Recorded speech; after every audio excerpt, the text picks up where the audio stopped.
लोगों को जो दोगे वही वापस लौट कर आएगा। एक आदमी बर्फ के बनाने वाले कंपनी में काम करता था। एक दिन कारखाना बंद होने से पहले अकेले फ्रीज करने वाले कमरे का चक्कर लगाने गया तो गलती से दरवाज़ा बंद हो गया और वह अंदर बर्फ वाले हिस्से में फंस गया। छुट्टी का वक्त था और सब काम करने वाले लोग घर जा रहे थे। किसी ने भी अधिक ध्यान नहीं दिया कि कोई अंदर फंस गया है। वह समझ गया कि 2-3 घंटे बाद उसका शरीर बर्फ बन जाएगा।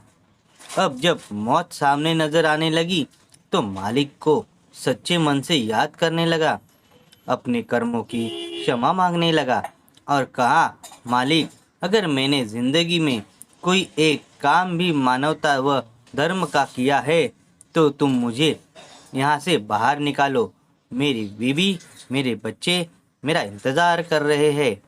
उनका पेट पालने वाला इस दुनिया में सिर्फ मैं ही हूँ। मैं पूरे जीवन आपके इस उपकार को याद रखूँगा। और इतना कहते कहते उसकी आंखों से आंसू निकलने लगे। 1 घंटा ही गुजरा था कि अचानक फ्रीजर रूम में खटखट की आवाज़ हुई। दरवाज़ा खुला। चौकीदार भागता हुआ आया, उस आदमी को उठाकर बाहर निकाला और गर्म हीटर के पास ले गया। उसकी हालत कुछ देर बाद ठीक हुई तो उसने चौकीदार से पूछा, आप अंदर कैसे आए? चौकीदार बोला कि साहब, मैं 20 साल से यहाँ काम कर रहा हूँ।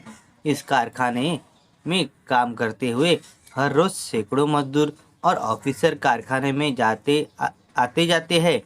मैं देखता हूँ, लेकिन आप उन कुछ लोगों में से हो जो जब भी कारखाने में आते हो तो मुझसे हंसकर मिलते हो और हालचाल पूछते हो और निकलते हुए आपका वही मिलनसार स्वभाव मेरी सारी दिन की थकावट दूर कर देता है।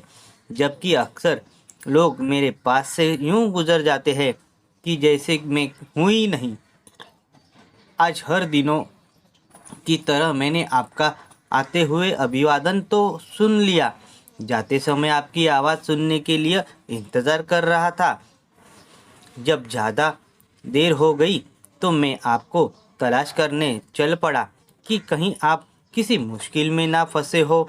वह आदमी हैरान हो गया कि किसी को हंसकर बात करने जैसे छोटे काम की वजह से आज उनकी जान बच गई। जो लोग वो को दोगे वही वापस लौट कर आएगा। आशा करता हूँ आपको यह कहानी बहुत पसंद आई होगी। कहानी को लाइक कीजिए, शेयर कीजिए और चैनल को सब्सक्राइब कीजिए। कहानी सुनने के लिए धन्यवाद।